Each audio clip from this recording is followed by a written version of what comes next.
Hi, everyone. Welcome to our next lecture, our next unit. We are going to be talking about psychoanalytic theory. So this video, it's very in-depth. This is going to be one of our longer lectures. So pause whenever you need to, take a break, get some water, eat a snack. But let's go ahead and jump right into it.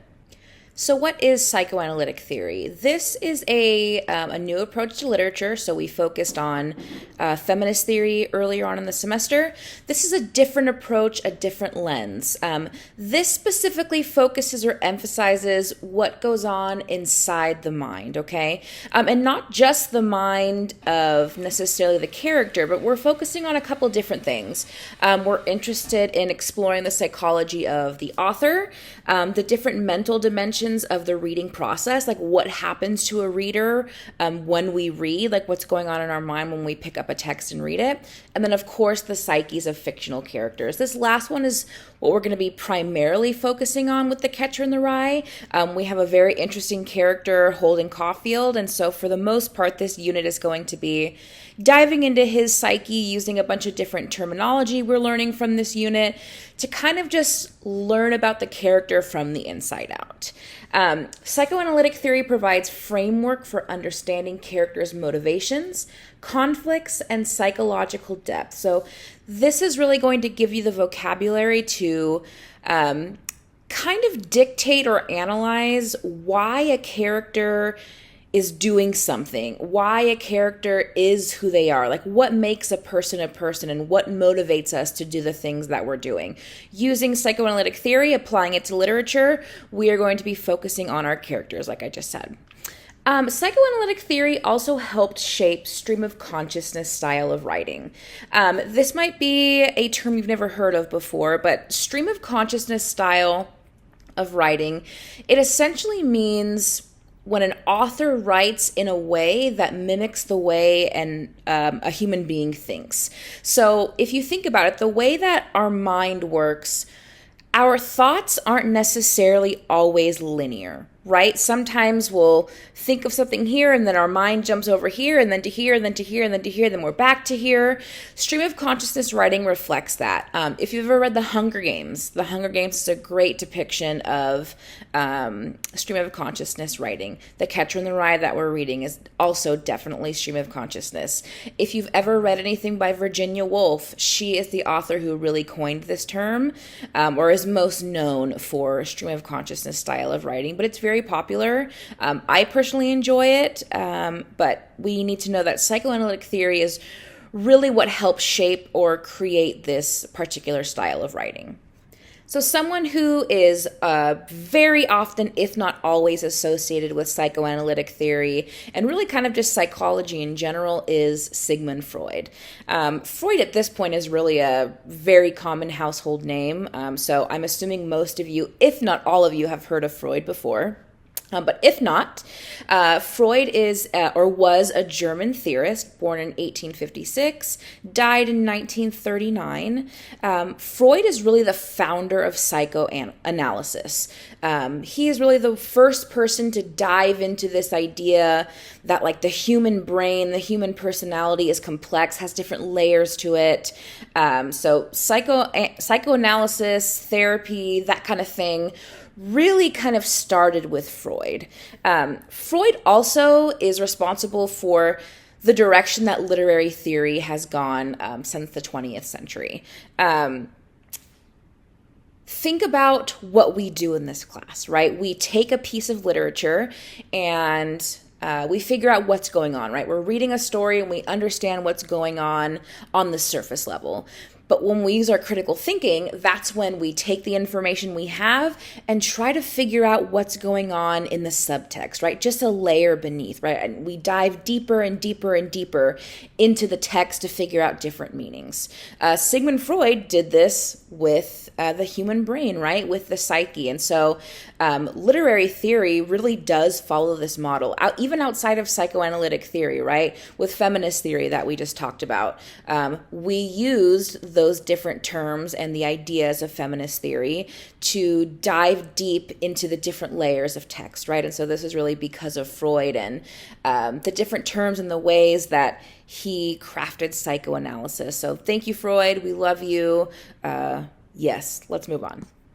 So I just wanted to say, actually, before we continue, that Freud is not the only person responsible for psychoanalytic theory.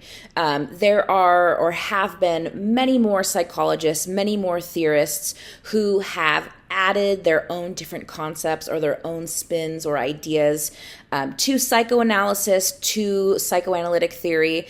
A lot of what Freud coined or claimed, a lot of people in like the psychology realm don't really follow Freudian terminology or Freudian theory too often, but we still talk about it in regards to literature when we're analyzing literature. So again, this isn't 100% of psychoanalytic theory. This is just Freudian, right? This is just Freudian terminology. There are other people, other names involved in this, but we, at least for now, are going to focus on Freudian and his different terminology.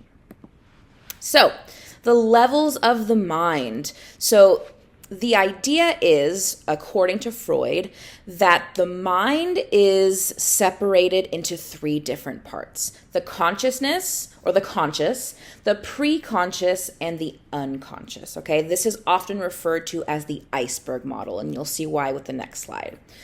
So the conscious, this is the part of the mind that holds what you're currently aware of, okay? So you're sitting at home, you're on your computer, you're watching this lecture, your consciousness or your conscious is aware of the computer in front of you. It's aware that you're sitting on the couch, right? Things that you are currently aware of that like you can easily just think of off the top of your head. That is the conscious. The pre-conscious is what is slightly below the conscious. This part of the mind contains thoughts and memories that aren't necessarily in your immediate awareness, but can be accessed easily, okay? So think of, maybe a memory that you have in your head that happened maybe 10, 15 years ago. Something you kind of have to think of to remember, like if you were telling a story about what happened at your 11th birthday party, that memory might not necessarily be immediately accessible to you, but if you stopped and thought about it for a while, you probably would be able to remember what happened or remember the story you were telling. This is the pre-conscious, so thoughts and memories that are available to us, but we don't necessarily have immediate access or an immediate awareness of these things. The unconscious is the very bottom, the third level. This is really what Freud is interested in and kind of what we're going to be interested in this unit. So the unconscious is the part of the mind that contains repressed memories, repressed desires and feelings that are not easily accessible, but that significantly influence behavior, okay? So the unconscious is what's kind of going on in your mind that you are not aware of. So repressed memories. So if something really bad happened to you, right? Something so horrific, something so traumatic, sometimes our brain will repress these memories so that we are not consciously aware of it or not like actively thinking or actively remembering it to protect us, right? If something is so traumatic, it is easier for us to not remember these things, and so we repress it. This is what happens in the unconscious, right? Maybe a desire, right? You have like this deep, dark desire that you don't want anyone to know of, and maybe you don't even consciously know that you have this desire, but it's there. And Freud argues that the things that happen in the unconscious are what influence our behavior, our deepest desires, the things that affect us the most, even if we can't remember them because it's repressed. These are the things that kind of make a human who they are, right? These are the things that push us to do what we do, these hidden motivations. So the unconscious, not easily accessible, repressed memories, desires, feelings, but these things, although they're not at the front of our mind, they significantly influence human behavior. So here is a visual illustration of this levels of the mind concept, right? Like I said earlier, this is normally referred to as the iceberg model, and now you know why. So there's that saying that The tip of the iceberg is the smallest part of the iceberg. The only thing we can see is the teeniest part. Freud also believes this is true for the levels of the mind. So we have the consciousness, what's up top, what we see. Directly underneath that is the pre-conscious, the things that, aren't too far from the surface. We can easily access them. Like imagine you were in this water, right? And you just dunked your head under the water. You could see the pre-conscious. It's underneath the water level, right? So it's below the conscious, but we could still get to this part of the iceberg if we wanted to. The unconscious, however, is that very, very deep part that we couldn't just swim down to, right? It's not accessible to us, and it is the biggest part of the iceberg, okay? Freud argues that the unconscious isn't necessarily the biggest part of the mind, but it has the biggest effect on who we are as a person. So, Freud's dream theory. Freud essentially claims that dreams are a way for us to access our unconscious mind, that when we're asleep, our defenses are lowered, and so these repressed feelings, desires, memories are able to come to the surface, okay? When you are asleep, you don't necessarily have control of your dreams, right? I've had the craziest dreams that I didn't just choose to have, right? So Freud essentially is saying that when we're asleep, our defenses are down, we're vulnerable, we're not as guarded. And so these things that are repressed in our subconscious come to the surface, sometimes in a distorted, weird form that I'm sure we've all experienced. Continuing on with Freud's dream theory, Freud kind of divides this theory into two different aspects. We have manifest content and latent content. Manifest content is what a person experiences in their dreams, the actual storyline, right? The images that we see in our dreams. So if we are at a carnival and we are riding a carousel, but instead of the carousel being a horse, it is a dumpster, okay? That scene that I just described, the thing that we are experiencing, seeing in our dreams, the plot essentially, is manifest content, okay? The surface level up front, what's going on. Latent content is the hidden psychological meaning of the dream, the true underlying wishes or desires that are in our unconscious that are coming up to the surface in this weird, distorted form. So maybe in this example, because the carousel is a trash can, maybe there's this memory of you feeling like violated at a circus, right? And feeling like this dirtiness, right? I'm just literally just making this up, but do you understand what I'm trying to say? So it's the underlying meaning that is trying to manifest itself, but in like a weird, strange way, okay? So again, manifest content, what a person experiences in their dreams, the actual plot, the storyline, versus the latent content is the hidden psychological meaning of the dream. I want to bring us back to literature, right? This isn't a psychology class. This is a critical thinking through literature class. So how do we apply this to literature? Because we're not always reading about dreams, right? So when we apply this to literature, we can kind of think about what a character is actually doing versus the unconscious desire that is motivating them. So if a character is let's say, yelling at their sister. Them yelling at their sister is the manifest content, right? It's what the person is actually doing. But why is this character yelling at the sister? Like, what's going on underneath that maybe they're not aware of, right? This unconscious thing, this unconscious memory, desire, feeling that is motivating them to yell at their sister, okay? So we apply this to the story. What a character is doing, like actually doing in the plot, is the manifest content versus the unconscious desire that's motivating them to do whatever they're doing. That's the latent content. All right, moving on to displacement. Again, we're still talking about dream theory, just a different aspect of it. Freud essentially argues that when we have dreams, these dreams are taking a strong feeling or emotion that we're experiencing in our unconscious and attaching it to something or someone less threatening or something more acceptable. This is essentially us not dealing with these powerful, strong emotions directly. It's a way for us to work through our feelings without really working through the feelings, right? Without having to bring these strong feelings and emotions to our consciousness. We can deal with this in a dream state because it's not real, which means it's less threatening to us, but we still deal with it. So when I say less threatening or something or someone more acceptable, let me give you an example of what I mean. So let's say you have a really tough relationship with your mom where you have all of this really like pent up anger or frustration or bitterness towards your mom. That's big, right? That's not just, oh, I am feeling sad or I'm feeling mad. Like that's a big, serious feeling that maybe you're not dealing with, right?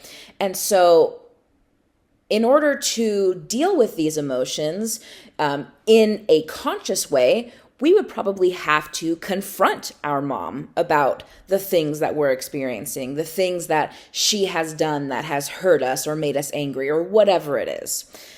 But that might be too scary. That might be too threatening of an act for us to do.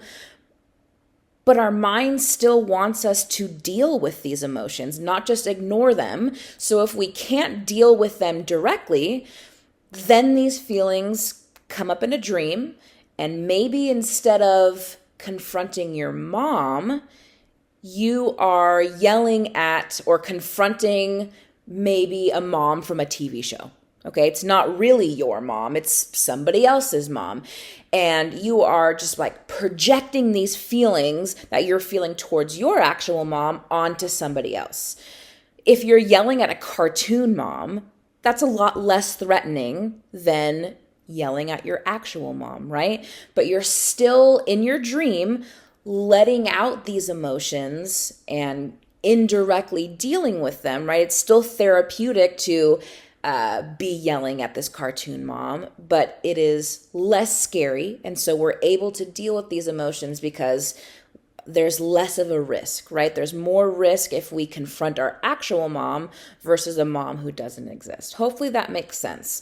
But in summary, displacement is taking strong feelings and attaching it to something or someone else that we feel is less threatening or more acceptable. This manifests in characters, okay? One of your essay prompts has to do with displacement, so we'll talk about this a lot throughout this unit. What we want to do is essentially look for elements in the text that have heavy emotional or psychological weight that's disproportionate to their actual literal significance, okay? This is how we explore how character interactions might displace emotions. So we might have a character who is projecting their feelings onto another character or someone or something else, right? And this can often reveal hidden motivations or conflicts. So for example, if you've read Catcher in the Rye already, if you haven't, this isn't any huge spoilers, but in the first chapter, Holden goes and visits his history teacher, Mr. Spencer. And during this conversation, Mr. Spencer is kind of lecturing Holden a little bit, basically saying, when are you going to start caring about your future? You're really messing up. You need to wake up or it's going to be too late. You're going to wake up one day and your life's going to be ruined because you didn't apply yourself. Holden doesn't know how to deal with these emotions that he's experiencing because of this lecture, right? So instead of listening to what Mr. Spencer has, taking in the advice, and making this a meaningful interaction, he starts in his head listing all the things that are wrong with Mr. Spencer, right? He mentions that the room smells like Vicks vapor drops. He mentions that his old bumpy chest is weird and that he keeps missing the bed when he throws the newspaper. So listing all of these negative things about Mr. Spencer, Holden is feeling uncomfortable by this lecture, right? He doesn't want to take responsibility or accountability for his own actions. And so instead of doing that, he projects this uncomfortable feeling onto Mr. Spencer and kind of just deals with his emotions by listing all the things that are wrong with Mr. Spencer. Condensation is another term that is applicable or used in regards to Freud's dream theory. This essentially is when dreams take multiple ideas or images and experiences, they take them and they kind of combine them and turn them into a single entity. So for example, you have a dream about a house that combines elements of your childhood home, your current apartment, and maybe a place you visited on vacation. This house maybe symbolizes various feelings of security, nostalgia, and adventure all at once. So it's happened to me before where I'm having a dream and I know that I am at work. Okay, maybe I'm at my desk and I am sitting and doing work, but what I'm seeing is my next door neighbor's house from the neighborhood I lived in when I was a kid. Obviously that doesn't logically make sense. I know I'm at work, but my work isn't at my neighbor's house, my childhood neighbor's house. But this is what condensation essentially is. It's taking two, multiple, not necessarily two, but multiple ideas, images, things, and combining it into one entity. This is symbolism, right? We've talked about symbolism throughout all this semester. But symbolism is essentially condensation. So if you've ever read Hamlet, so the ghost in Hamlet symbolizes grief, guilt, a quest for revenge. Think of the yellow wallpaper. The yellow wallpaper is symbolic of entrapment, but also freedom, all these different things, right? So taking multiple ideas and combining it into one single entity, it's essentially symbolism for us. All right, so now we are moving away from Freud's dream theory and on to just individual terms. So Freud had some theories that essentially human behavior was driven by two separate drives. We have the sex drive, which is also commonly known as libido, and then the death drive. So first, the sex drive or the libido. This is our instinctual energy for sexual desire and pleasure-seeking activities. So this doesn't necessarily always have to do with sex. It's often referred to in regards to any kind of sexual desire or sexual activity. We hear that term libido talked about a lot as oh, your libido's low. They don't really want to have sex.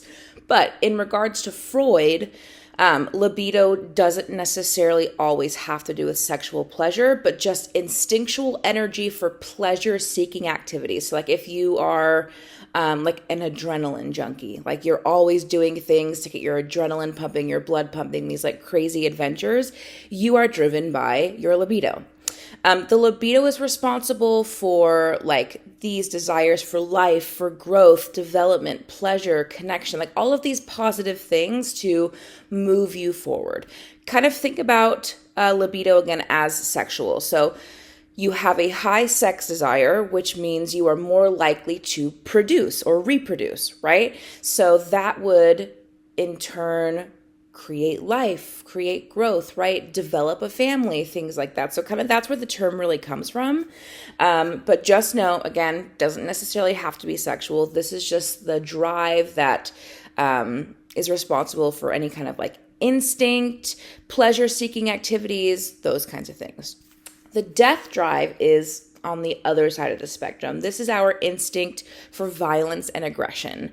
Aggression comes out of this, destruction, self-destruction. So it is the opposite of the sex drive, okay? Instead of life, we're looking at destruction. Instead of pleasure, we're looking at aggression, okay? So these two drives are complete opposites from each other. And Freud argues that they are always in this constant state of struggle against each other, creating some kind of tension within ourselves. When this happens, it manifests in many different ways, but the most common way discussed, or at least the most common way we're going to discuss, is self-sabotage. So, for an example, let's say you really have this strong desire to get a 4.0 GPA and transfer to the four-year university of your dreams. Like, let's say you want to go to Harvard University, right? Like, that's your big, huge goal, and you really, really, really want to work hard to do that. But when you get home from school, you're like, I don't really want to study. Or you can't really like get yourself to dedicate the time that it would take to raise your grades to get into Harvard. That's an example of the sex drive and the death drive struggling against each other. You have this really big goal that like you can realistically do things to better your chances at achieving, but you can't get yourself to do it, right? That is an example of self-sabotage, an example of these two drives butting heads, essentially. This is going to pop up a lot through The Catcher in the Rye. Holden is like notorious for self-sabotage. So make sure you understand these because we'll talk about it a lot for sure. All right, moving on to the id, superego, and ego. These are three terms that are very commonly heard or referred to even still, and they were created by Freud. So this is kind of one of those things that Freud created that legacy kind of still continues, even if we don't really talk about it in regards to or apply it to like actual psychological study. The ideas of these three aspects of the human psyche like are still very commonly talked about. So these are three aspects, again, according to Freud, that make up the human psyche. So this is different than what we talked about before with the conscious, the preconscious, and the unconscious. Those three, the iceberg model, have to do with like the levels of awareness we have of things within our mind. This has to do more of components of personality. So each of these three terms play a unique role in shaping our behavior, the way we think, our personality, and the way we interact with people, just really who we are as a person in general. These are often referred to as the devil, the angel, and the middleman. Think of this kind of image, right? The id is like the devil sitting on one shoulder, the superego is on the other side, the angel, and then the ego is like you as a person. This trope is used in film all the time, right? You'll have somebody or the main character really torn about like making a decision or about what they should do, and they have their devil on their one shoulder telling them to do one thing and the super ego telling them to do another thing. That's kind of where this trope comes from, is these Freudian terms. Very important in our overall personality in general are the components that make us really who we are. So let's go ahead and dive into each one individually. Okay, so the id, this is the devil sitting on our shoulder. This aspect of the human psyche or the personality components lives within the unconscious mind. If you remember, we talked about this earlier. The unconscious mind is the very deepest part of that iceberg model that Freud had created. That's the part of the mind that has all of our repressed memories and desires. So the id is associated with the unconscious mind. The id really solely operates on pleasure, like seeking immediate gratification without considering any consequence, right? So just doing something because you want to and not thinking about the ways it's going to affect you or other people. Avoidance of pain. The id does not want us to feel any pain, so we will it'll essentially push us to avoid dealing with any kind of pain. This goes back to this idea of the repressed memories, right? Within the unconscious mind. There are these things that maybe have happened to us that are so painful, so difficult for us to face or to kind of relive over and over again. And so our mind represses it to avoid pain for us. The id also controls our basic instincts. So hunger, thirst, again, sexual desire. Just these basic instincts that human beings have, the id is responsible for these things. Again, this is all according to Freud. I'm not telling you this is all 100%, but these are just the terms and the definitions that Freud believed were true. The id, excuse me, I'm losing my voice. So the id is very impulsive, right? So operates on pleasure, seeking pleasure or gratification without considering the consequences. This is very impulsive, right? Doing things that are impulsive, making impulsive decisions. Instinctual, again, like if you have an instinct to do something, like let's say a car is coming close to you and your instinct is to just boom, jump out of the way without thinking about it. That's the id, doing something instinctually. But also fantasy oriented. The id is responsible for these ideas in our head that are kind of detached from reality a little bit and more so based on fantasy. So these big dreams, like fantasizing about, one day waking up and winning the lotto and your whole life is going to change because of it.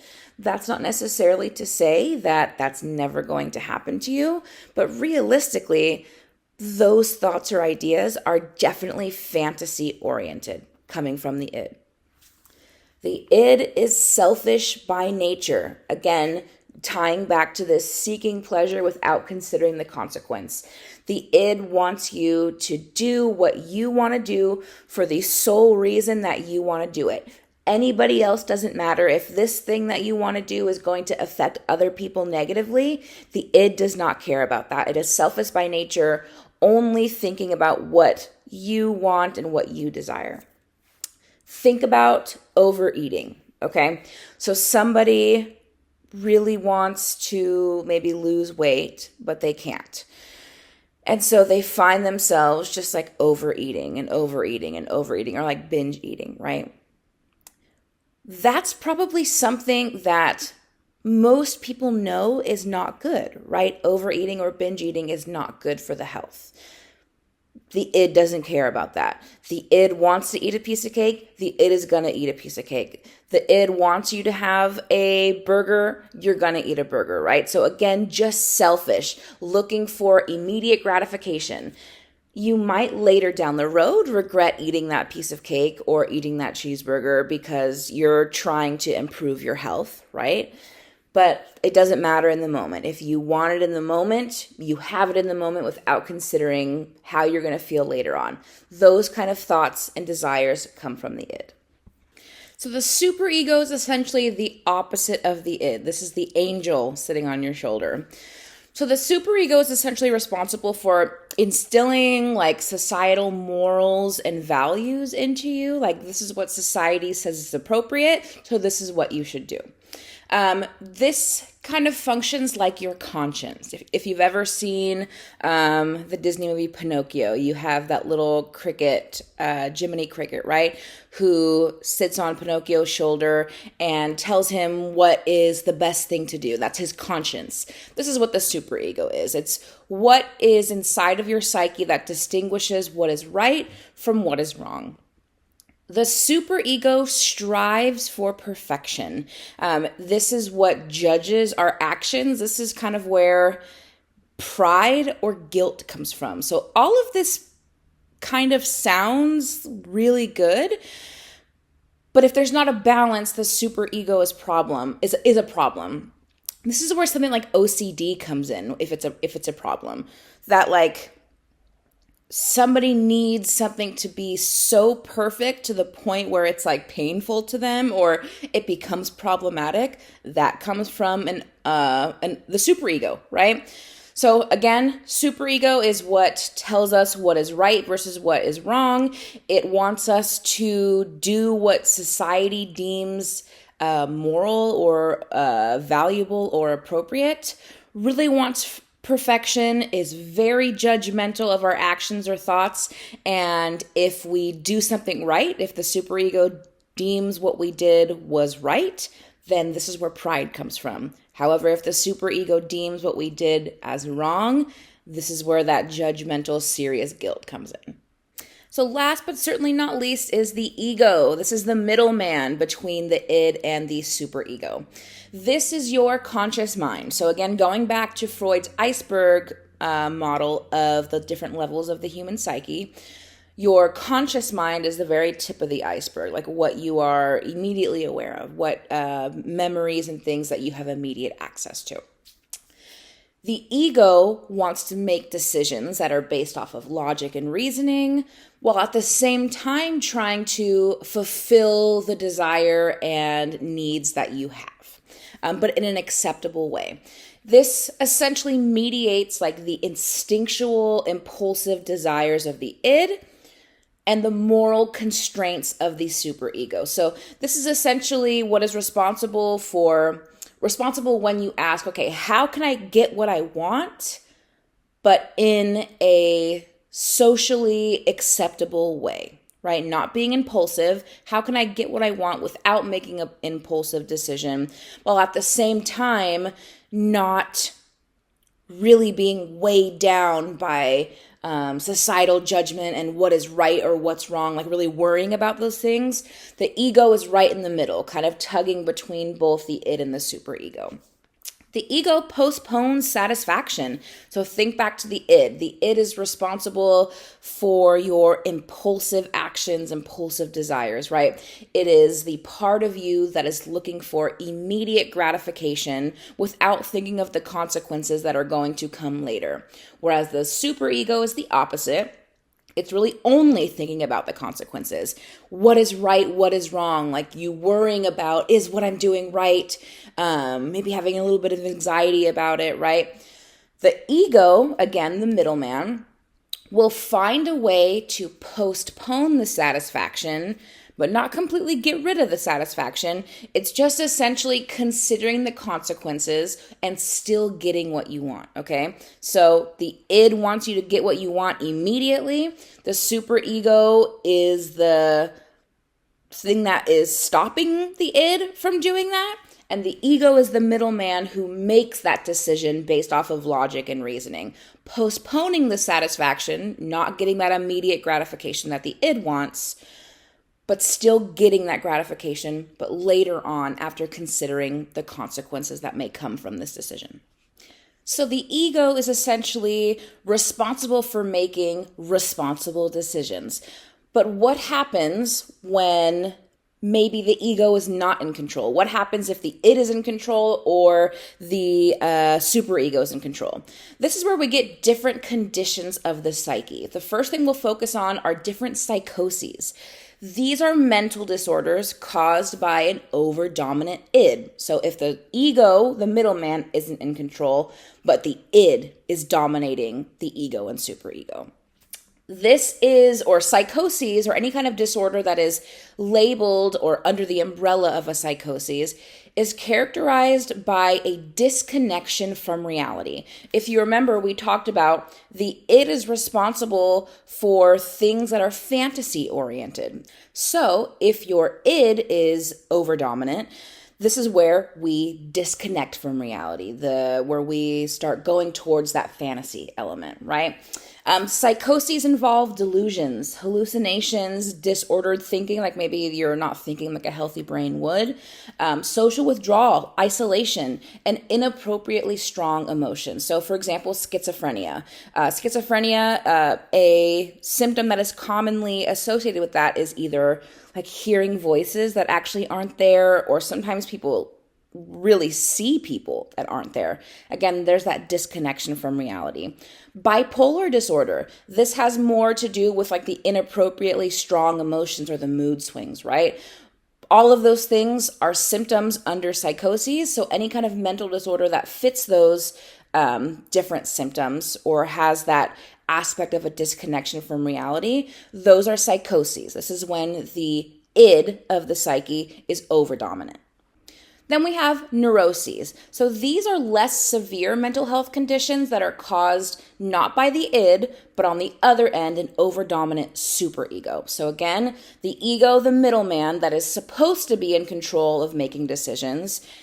Instead of that, the superego is overdominating both the ego and the id. These mental disorders or mental health conditions that fall under neuroses often involve like chronic distress or stress, but they don't, like, there's no detachment from reality, okay? That's kind of why psychosis is deemed as a more severe type of condition, because there is that aspect of, detaching from reality. Anything that falls under neuroses doesn't have that. That's not to say neuroses aren't serious, but people who are experiencing some type of neurosis, they're still like grounded in reality, if that makes sense. So the example I gave earlier was OCD. Think about it. The superego is what is responsible for determining what is right from wrong, what is socially or societally accepted or moral or deemed as valuable, right? And so OCD, there is often this desire for like everything needs to be this specific way. Like everything needs to be perfect, whatever you deem is perfect, right? That is an over-dominant superego. And let me just say this, it is of course not a bad thing to strive for perfection, to strive for being the best that you can, right? But it's when it becomes a problem or starts controlling you and controlling your behavior and your overall life, that's when it becomes an issue, right? That's when we know that the superego is dominating the other aspects of your psyche. Another example is anxiety, right? That like constant worry or stress about whether or not something bad is going to happen, something right or wrong is going to happen. Am I going to make the right decision? Am I doing what is right, or is what I'm about to do wrong? That like consistent, frequent stress over something. Anxiety caused by the superego. Moving on from id, ego, superego, let's talk about castration anxiety, moving on to a new term.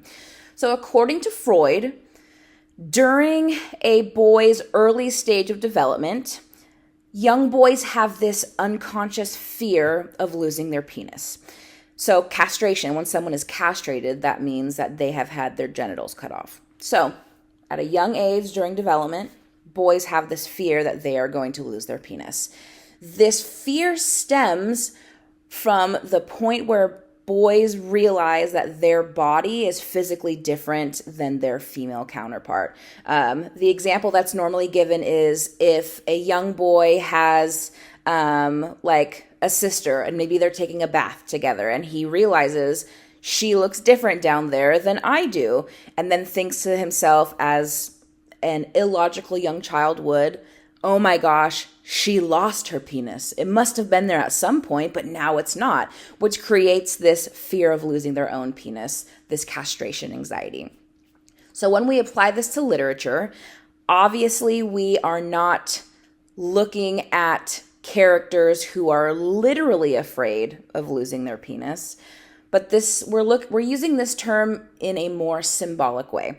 When we're talking about castration anxiety in regards to literature, when someone is experiencing castration anxiety, this is when a male character is experiencing the fear of losing power, losing control, having their masculinity taken away or their authority diminished in some way, shape, or form. Before I continue with this conversation, I just want to remind people that when Freud coined this term, society viewed gender as a very simple binary. We are in a different time where we know that gender is not necessarily binary. Rather, there's a larger spectrum. And so when I am talking about these terms in regards to male, female, please don't take that as me saying I only believe this applies to cisgender men and cisgender women. I'm just simply giving you the terms the way they were defined when these terms came to be, if that makes sense. So my intent is not to be offensive to anybody. I just want to make sure we're all on the same page, understanding that I'm just giving you the terms the way that they were defined, essentially. So castration anxiety, when we're using it with literature or applying it to literature, we're using it as this symbolic fear of losing power, masculinity, control, things like that. Think back to our feminist theory unit. We defined patriarchy as a society that is dominated or ruled by men, right? So over time, the phallus has come to symbolize power because men are in power, so penis equals power. Phallus is symbolic of power. So castration anxiety is the fear or losing the phallus suggests the loss of power. So this would suggest that because women never have penises or are not born with penises, do not have the ability to have power or to gain power. This is, of course, a very sexist notion.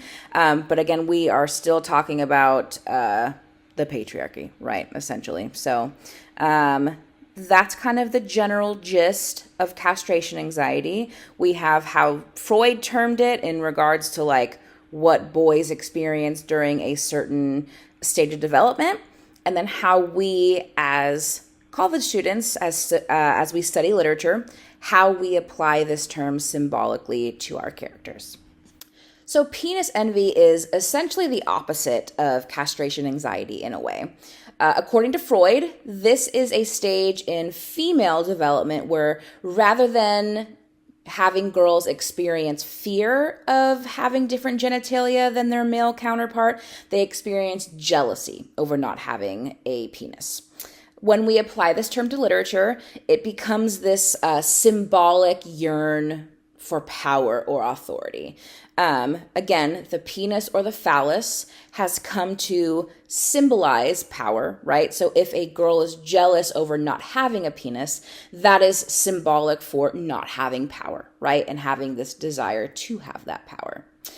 In literature, this manifests in how characters express or process their feelings of gender-related inadequacy or jealousy over these differences. So if we were reading a story and one of the characters is expressing how, they want something that this other character has, right? They want the authority or the power that this character has.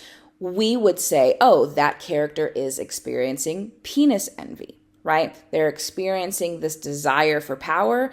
They are experiencing penis envy.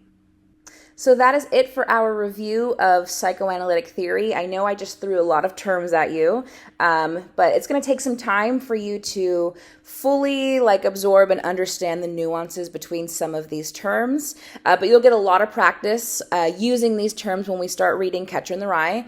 I'm really looking forward to this unit. There is so much behind our main character, Holden Caulfield, and really being able to understand what's going on inside of his head. That's the most interesting part of this book because there's a lot going on, a lot of things to talk about. So get to know these terms. That way, when you start reading the novel, you can keep all of these things in mind.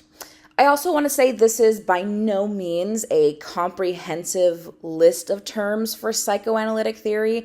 Like I talked about at the beginning of the lecture, Freud is just one voice within, the collective of people who have created or added ideas or terms to psychoanalytic theory. And this isn't even all of Freud's terms. I just gave you a handful that I think will be helpful as we start this journey in The Catcher in the Rye. Definitely not all of them. If you are interested in this kind of thing, take a psychology course because you will learn a lot more about all of this. Again, let me know if you have any questions, and I'll see you next time.